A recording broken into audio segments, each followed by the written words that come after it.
Pinagpapaliwanag ng COMELEC ang first nominee ng Duterte Youth Party List na si Drixie May Cardema dahil sa issue sa ginagamit niyang apelyido. Ang bagong henerasyon party list naman maipoproklama na sa susunod na linggo. At nakatutok si Sandra Aguinaldo. Nakabidbid ba sa COMELEC ang kaso ng Duterte Youth Party List na dahilan kaya hindi ito naproklamang isa sa mga nanalo sa nagdaang eleksyon? Nasundan pa ito ngayon ng isang show cause order para sa first nominee ng Duterte Youth na si Drixie May Cardema na kasalukuyang kinatawan nito sa Kamara. Kaugnay ito sa mga naunang ulat na hindi Cardema ang apelido ni Drixie na ginamit niya sa pagpa-file ng kanyang Certificate of Candidacy. Ito rin ang apelidong nakasaad sa kanyang Certificate of Nomination at Certificate of Acceptance of Nomination o CONCAN. Yung Law Department namin ay kumilos na doon sa investigation at any moment from now ay yung #1 nominee ng Duterte Youth ay maaari daw makatanggap ng tinatawag na show cause order dahil nga doon sa akusasyon, aligasyon ng paggamit ng ibang family name. Siyempre, maganda po yan para naman kahit paano mapasagot yung naturang first nominee. Si Drixie ay hipag ni Ronald Cardema, chairman ng Duterte Youth. Pero hindi malinaw kung bakit Cardema rin ang ginamit niyang apelido.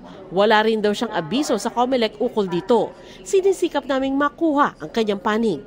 Sabi ng COMELEC, pwede silang maharap sa panibagong kaso kung mapapatunayang ibang apelido ang kanyang ginamit. Bakit natin ito ginagawa? Sapagkat ang isa kasing kandidato, isang nominee nagsabit sa COMELEC, ang lahat ng sinasabit niya katulad ng Certificates of Candidacy ay under oath. And therefore, kapag po kasi hindi ka nagsabi ng totoo, perjury po yan, and at the same time, election offense. Kaya nga po gusto nating alamin din, kaya po ang kumikilos dito ng motu proprio ay ang Law Department. Wala pa pong effect yan sa kanyang standing as a #1 nominee. #2, wala pong effect sa kanyang proclamation kung sakasakali. Hindi rin naproklama ang bagong henerasyon party list pero ngayong araw, naglabas ang COMELEC ng Certificate of Finality at Entry of Judgment kaugnay sa kaso ng BH Party List.